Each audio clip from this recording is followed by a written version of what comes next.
তামিম ইকবাল ও Asia cup ও তামিম ইকবাল দুইটি বিষয় একে অপরের সাথে ভীষণ ঘনিষ্ঠ।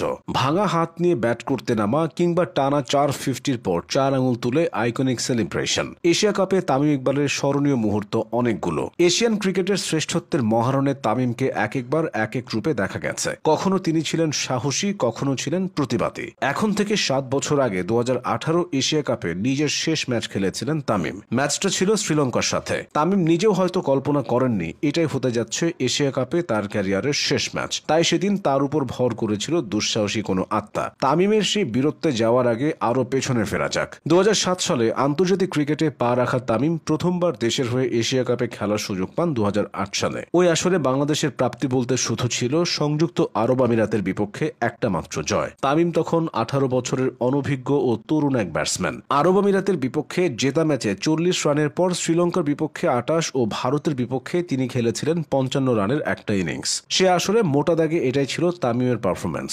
আগ্রাসী ব্যাটিং এর কারণে তরুণ তামিমকে অনেকে বুম বুম তামিম নামে ডাকত। তার সেই আগ্রাসী ব্যাটিং এর একটা ঝলক দেখা গিয়েছিল 2010 এশিয়া কাপে। বাংলাদেশ সে আসরে কোনো ম্যাচ জিততে না পারলেও তামিম ব্যাট করেছিলেন ঝড়ের বেগে। ভারতের বিপক্ষে 12 বলে 22, শ্রীলঙ্কার বিপক্ষে 53 বলে 51 এবং পাকিস্তানের বিপক্ষে 27 বলে 34। তার গড় স্ট্রাইক রেটটা ছিল 100-র বেশি। আসা যাক 2012 এশিয়া কাপ প্রসঙ্গে। সে আসরের পূর্বের কয়েকটি দিন রীতিমতো টালমাটাল এদেশের ক্রিকেট অঙ্গন। দীর্ঘদিন ধরে দলের প্রাণ ভ্রমরা হয়ে থাকা ওপেনার তামিম ইকবালকে বাদ দেওয়া হয় এশিয়া কাপের দল থেকে। স্বভাবতই এটি হয়ে ওঠে টক অফ দ্য টাউন। তামিমের জীবনে এর চেয়ে বাজে সময় আর আসেনি। পরীক্ষিত ও প্রতিভাবান সতীর্থকে দলে ফিরে পেতে মরে হয়ে ওঠে জাতীয় দলের অন্যান্য সদস্যরা। তৎকালীন বোর্ড সভাপতি ও পরবর্তীতে আইসিসি সভাপতির দায়িত্ব পাওয়া লোটাস কামালকে অনেক অনুরোধ করে শেষমেশ স্কোয়াডে অন্তর্ভুক্ত করা হয়েছিল তামিমকে। বাকি কাহিনীটুকু সবারই জানা। টানা 4 ম্যাচে 50 করে ওই আসরে বাংলাদেশকে সাফল্যের ভেলায় ভাসিয়েছিলেন তামিম। 64, 70, 59 এবং 60